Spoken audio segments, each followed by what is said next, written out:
So, you've all worked very hard on these comics, I can tell. I've taught comics classes for after-school programs in the United States for 4th, 5th, and 6th graders. And the work you've done here is much, much better than the students I've taught. Okay, so give yourselves a round of applause. Great job, really, great job, everyone.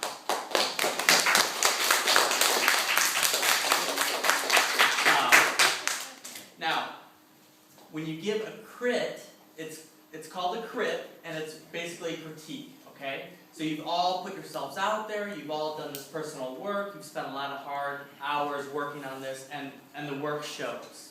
Very good job, everyone. And it's not easy, right? Comics are easy to read, not so easy to make, right? Was it hard or easy? Were these easy to make or hard? Hard but fun? Hard but good? Okay, so I think that the stories were all very good. The way you worked your way through, that way there was a setup, where there was like, you introduced the characters, I'm the ladybird, I'm the caterpillar. That all really worked. It was all very clear, and you worked your way through problems. So the stories, I think, are very good. Your stories really worked. And working them out on each page, right? You can't just come right out with the problem. You got to set up the characters and then work your way through the problem. And I think everybody did a very good job with that. When we do a crit, if you agree with something that someone says, you do it like this. If you agree with what someone is saying, like, I really like this cover, and you like that too, instead of raising your hand saying, I like that cover too, you can just do a little head nod. Okay? So it's like, I think this cover really works. I like this cover. And if you agree with that comment, you go like this. Okay? And everyone can participate. Did you understand? Okay? So everyone, as I go through, as I talk about these comics, if I say something that you agree with, you agree. You can let your friends and classmates know by going, yes, I agree. Okay? If you say, no, I don't agree with what Mr. Simpson's saying, you go like this. If I say, oh, I don't really like this character changes through pages and pages, you could say, no, that's okay, okay? And that way everyone gets an idea of what people think about their work, okay? And it's not meant to be hurtful when you talk about other people's work, okay? Okay, it's not supposed to be mean, okay? It's supposed to be helpful. You understand? Did you understand? So Okay. your comments have to be constructive, okay? Yeah. It's like this. If we were all on a ship and we're sailing on the sea, and the person that made the comic is the captain, you would say, Captain, your lettering could be a little bit neater, you know? So you're part of the crew helping the captain get from shore to shore, okay? So you're part of the crew and you want to help the captain, okay? So it's not like, oh, this was terrible, or, you know, this didn't work, or I just hated it, you know, something like that. You want to be helpful, okay?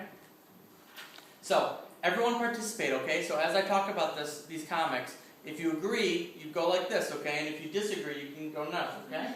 Okay? Understand? You understand? It's like a head nod. Yes. No. Okay? Okay?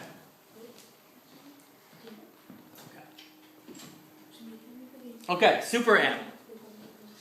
Very eye-catching cover. First off, blue and orange is a really good color combination. Blue and orange go good together. They're called complementary colors, okay? So great cover. It's very eye-catching. And this character is very simple, and I can see it becoming like a very trendy, popular character, like Mafalda or something like that, you know? Okay, Super Am. The colors are really great. The characters stayed the same. They're very consistent. The group went through and they fixed the word balloons, so there was a little bit more space around the word balloons. And I like this part down here. Remember when we talked about verso recto pages, how you're supposed to have like an exciting thing down here, and they go, but, you know, makes you turn the page. So that was very good. Even though there wasn't, it's not anything more than just a simple word down here, but it gets the reader to turn the page. Like, but what's going to happen? You turn the page. And now they've introduced the villain. So they've introduced the villain on page 3. So 1, 2, 3. I mean, look at these colors. These colors are spectacular. I mean, this is like as good as it gets. Great job. And this back too, look at this. I don't know if they showed this during the thing, but look at that. Very eye-catching, right? You guys know about eye-catching? Something that That you traps. see, you're like, oh, look at that. And that's important for comic covers too, because you have it on the stands and there's all these different comics. You want to be able to like have something so interesting to look at that people are going to grab it and look at. So good job. Okay, and they've got the problem, they've got the super ant, they've got the villain. He comes and saves the day. Right? And then they fall in love at the end. That's a great way to end a story. Good job. Great job. Great job. Everyone should take a look at this if they have a chance. Okay, let's look at 10-color caterpillar. Okay, 10-color caterpillar. Also really good story. Very good story. They've got the character that they set up at the beginning, and then they've got a problem. What's the problem? Who remembers what the problem is? Who remembers? Maybe someone not in the group. Who remembers what the problem is for this poor caterpillar? You don't remember the No one problem? remembers? It's that they What wanted happened? to come... The caterpillar wanted to be? Mhm. Okay, now what I really liked about this group, and also your group, is good backgrounds. So you've got the characters, but you have a sense of place. You've got the apples that starts in a Y, so you're establishing the scene. Okay? So that's a good thing. And then they come in a little bit closer, too. It's like a movie. It's very cinematic to start with a wide and then come in to a little closer scene. So it's like a movie. You see how it starts with like a wider scene here, the whole tree, and then it goes in closer? That's a very effective technique to use in comics as well as movies. And I really like the sense of space. Okay, they didn't go overboard. They didn't go crazy with it. It's not distracting. But they put in little berries, or not berries, sorry, apples, right? Manzanas, to establish the place. Okay? So the reader is never lost. Where are we? What's going on? The reader is in the same environment.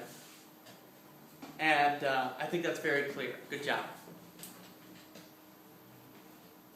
Also, I love this character design for the praying mantis, right? Praying mantises, to me, are very scary. And this is a really cute praying mantis, right? Like, darling. And this is great, too. You know, the fact that this coloring stays consistent throughout, the reader is easily, in a half second, able to identify the main character. This is great. Okay? And now the scene changes, right? And the scene goes inside the tree. Is that right?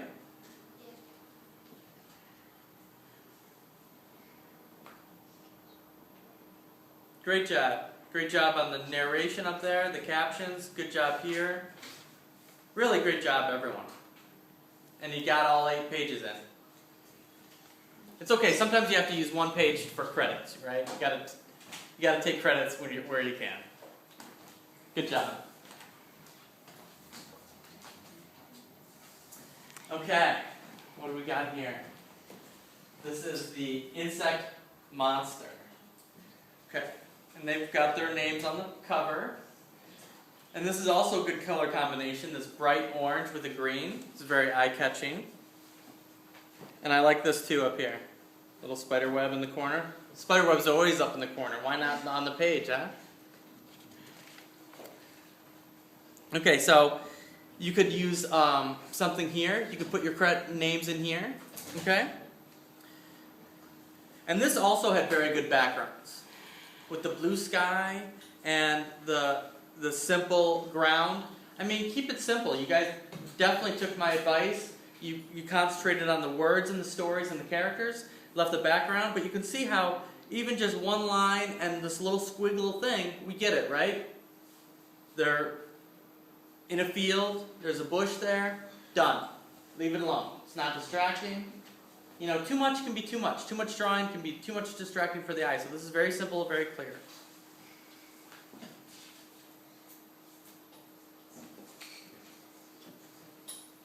I mean, this is just great work. Great sequential art. This is comics, really. You introduce a character in a space, a new character comes in. What happened to you? You know, you raise the question. We move further into the story to find out what the problem is. You know, we set up a solution. And this is good. This is, you know about montage? Montage? No. Montage would be like a series of shots to show that there's like progression or that a lot of things are happening all at once. So they're kind of short little scenes, and that's what's happening here. So they get their scary costume and they go through and it's effective, right? Right? It's working.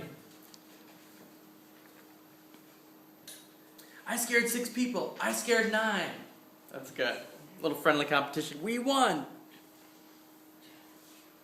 Can you give me my hook? Oh, yes, of course. And then they go back to the way it was. So that's good. It kind of comes around full circle, and they get the heart at the end in the background here. So they drop out the background. Okay, so in this picture, they're trying to tell something about emotion, right? They drop out the background falls away, and what are we left with in the background? A heart, right? So we get it. You know, the reader understands, hey, now they're in love. Okay? Another great way to end a story. And they have a little note on the end here too. So you want to have something on every page. Even if you don't have any drawings, you never want a blank surface. Maybe you draw a picture of yourself. Like, this is me and I made this, you know, or something, even credits. I did this. They did the coloring. It was inked by such and such. You know. Okay. So this is good. So all we have to do is photocopy them and give them all to your friends, right? Okay. So great job.